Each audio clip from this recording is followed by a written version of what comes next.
नमस्ते। आज हम इतिहास की एक ऐसी कहानी पर बात करने वाले हैं जो सच में रोंगटे खड़े कर देती है।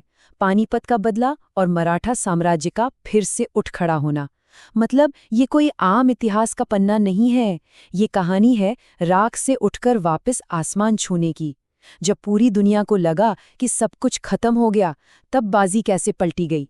चलिए बिना किसी देरी के इस शानदार सफर की शुरुआत करते हैं। 14 जनवरी 1761 भारतीय इतिहास में ये तारीख एक बहुत ही गहरा और दुखद दर्द लेकर आती है। ये वो मनहूस दिन था जब अहमद शाह अब्दाली की सेना ने मराठों की विशाल ताकत को बुरी तरह से कुचल दिया था। इतिहासकार बताते हैं कि पानीपत की धरती सचमुच सैनिकों के खून से लाल हो गई थी। ये सिर्फ एक जंग की हार नहीं थी, ये एक ऐसा भूचाल था जिसने पूरे भारतीय उपमहाद्वीप की राजनीति को जड़ से हिलाकर रख दिया था। और नुकसान कितना बड़ा था? 40,000 से ज्यादा। ये सिर्फ एक गणित की संख्या नहीं है। जरा सोच कर देखिए, उस दिन पानीपत के मैदान में कैसी भयानक तबाही मची होगी। 40,000 से ज्यादा मराठा सैनिक वीर गति को प्राप्त हुए। सदाशिवराव भाऊ और युवा विश्वासराव जैसे दिग्गज योद्धाओं ने उस मैदान में अपनी आखिरी सांस ली। साम्राज्य की एक पूरी की पूरी पीढ़ी उस दिन खत्म हो गई थी। तो अब सबसे पहले बात करते हैं उस खौफनाक पतन की, जब एक विशाल साम्राज्य पूरी तरह से टूट चुका था। उस हार के बाद के माहौल की आप जरा कल्पना करके देखिए। दिल्ली की गलियों से लेकर पुणे के दरबारों तक हर जगह सिर्फ मातम पसरा था।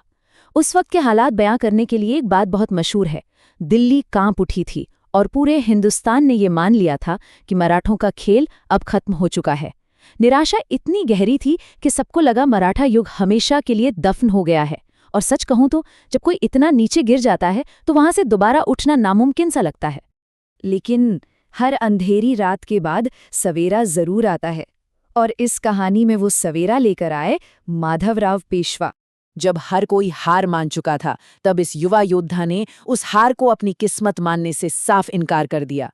उस घोर अंधकार और निराशा के बीच माधवराव पेशवा एक अकेली उम्मीद की किरण बनकर सामने आए। इतनी कम उम्र में भी उनके अंदर एक ऐसी आग जल रही थी जो पानीपत के आंसुओं से बुझी नहीं, बल्कि और भड़क उठी। उन्होंने ठान लिया था कि मराठा साम्राज्य को उसी राख से फिर से खड़ा करना है, और उनका मकसद सिर्फ अंधाधुंध बदला लेना नहीं था। वो अब्दाली और पूरी दुनिया को ये दिखाना चाहते थे कि मराठों का स्वाभिमान अभी जिंदा है। लेकिन सिर्फ जोश से तो काम नहीं चलता ना, उसके लिए चाहिए थी एक ठोस रणनीति। और यहीं पर माधवराव पेशवा की असली बुद्धिमत्ता हमें देखने को मिलती है। वो अच्छी तरह जानते थे कि सिर्फ गुस्से में तलवार उठाने से बात नहीं बनेगी। उनका पहला कदम था सेना को दोबारा खड़ा करना, उनमें नया अनुशासन लाना और लड़खड़ाती अर्थव्यवस्था को सुधारना। और दूसरा सबसे जरूरी कदम था जो सरदार बिखर गए थे उन्हें वापस एक करना। सारे आपसी मतभेद भुलाकर उन्होंने सबको एक मंच पर ला खड़ा किया। ये कोई छोटी बात नहीं थी, ये आने वाले तूफान की एक बहुत ही अचूक और सोची समझी तैयारी थी।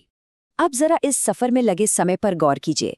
1761 में पानीपत में पूरी तरह तबाही और 1771 में दिल्ली में मराठा सेना की शानदार वापसी।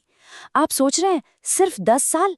पूरी तरह से तबाह होने के बाद वापस राजधानी में अपना परचम लहराने में उन्हें महज 10 साल लगे। दुनिया के इतिहास में इतने कम समय में इतनी बड़ी वापसी बहुत ही कम देखने को मिलती है। ये साफ दिखाता है कि माधवराव की लीडरशिप कितनी तेज और असरदार थी। और फिर आता है इस कहानी का सबसे रोमांचक मोड़, यानी दिल्ली में वो ऐतिहासिक वापसी। ये वो पल था जब मराठों ने अपना सबसे बड़ा प्रहार किया। उनकी सेनाएं पूरे आत्मविश्वास के साथ एक बार फिर दिल्ली की तरफ बढ़ चुकी थीं। एक तरफ अहमद शाह अब्दाली को पूरा यकीन था कि मराठे तो अब कभी उठ ही नहीं सकते और भारत पर उसका निर्विवाद राज पक्का है। लेकिन हकीकत क्या थी?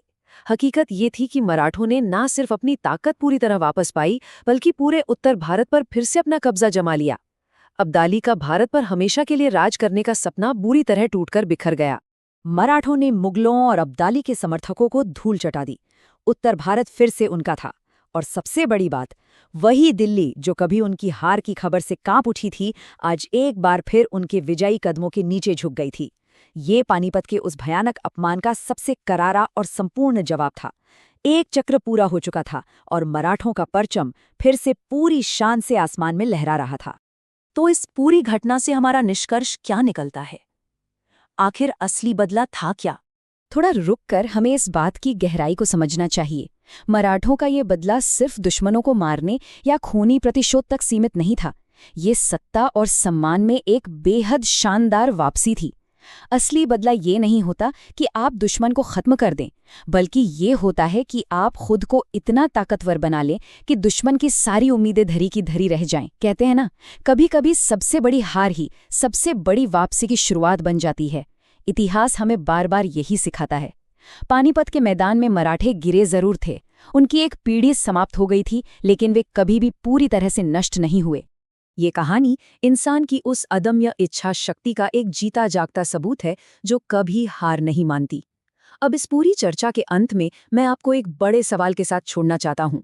ये सब जानने के बाद, राख से उठकर शक्ति के शिखर तक पहुंचने की इस कहानी को देखने के बाद, आपके हिसाब से भारत का सबसे महान योद्धा आखिर कौन था? माधवराव पेशवा की वो हिम्मत और रणनीति शायद कभी भुलाई नहीं जा सकती। आज की इस चर्चा में मेरे साथ जुड़ने के लिए बहुत बहुत शुक्रिया। ये इतिहास का वो पन्ना है जो हमें हमेशा प्रेरणा देता रहेगा।